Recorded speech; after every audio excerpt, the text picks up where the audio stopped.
রাসূলুল্লাহর উপর যখন ওহী আসতো তখন মৌমাছি, মধুফোকা আছে না, মৌমাছির মতো গুনগুন করে আওয়াজ হতো। সুবহানাল্লাহ বলে।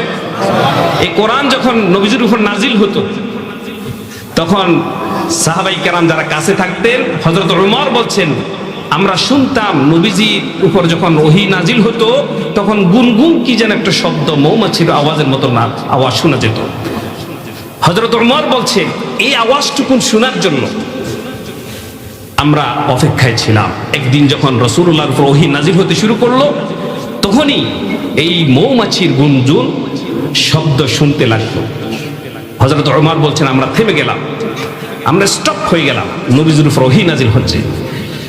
ওহী নাজিলের প্রক্রিয়া যখন শেষ হয়েছে রাসূলুল্লাহ সাল্লাল্লাহু আলাইহি ওয়াসাল্লাম তিনি তখন কিবলার দিকে ফিরে বসলেন। এরপরে তিনি এখানে বড় একটা দোয়া আছে, দোয়াটা করলেন, দোয়াটা পড়লেন। তারপরে নবীজি সাহাবীদেরকে বললেন, ও সাহাবীরা শোনো, এই মাত্র কোরআনে কারীমের 10টি আয়াত আমার উপর নাজিল হয়েছে। পৃথিবীর কোন মানব সন্তান যদি এই 10টি আয়াতের উপর আমল করে আল্লাহ তাবারক ওয়া তাআলা তাকে সরাসরি আল্লাহ জান্নাতে ঢুকিয়ে দিবেন। সুবহানাল্লাহ বলেন, আর জোরে বলেন সুবহানাল্লাহ। 10টা আয়াতের প্রথম আয়াত হচ্ছে ক্বাদ আফলাহাল মুমিনুন। এটা হচ্ছে 18 নম্বর পারা সূরা মুমিনুনের প্রথম আয়াত। আল্লাহ রাব্বুল আলামিন বলেন ক্বাদ আফলাহাল মুমিনুন,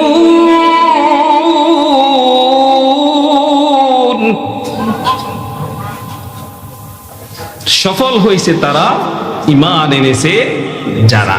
এই পৃথিবীতে সব মানুষ সফল নয়, পৃথিবীতে সফল হয়েছে তারা ঈমান এনেছে যারা। আমরা সকলে এখানে ঈমানদার তো ইনশাআল্লাহ। ঈমানের বলে বলিয়ান হয়ে আজকের এই মাহফিলে আমরা উপস্থিত হয়েছি। সুতরাং কোনো বেঈমান আমরা এখানে আসি নাই, ন্যূনতম ঈমান হলো আমাদের আছে। আল্লাহ পাক বলছে ক্বাদ আফলাহাল মুমিনুন, সফল হয়েছে তারা ঈমান এনেছে যারা, অর্থাৎ ঈমানদাররাই সফল। ঈমানদাররা কি সফল, আর সফল যারা তারা কোথায় যাবে? জান্নাত না জাহান্নামে? জান্নাত। আল্লাহ তাআলা সফলতার লিস্টে আমাদের আজকের সবাই নামটি তুমি তুলে দিয়ে বলেন আমিন।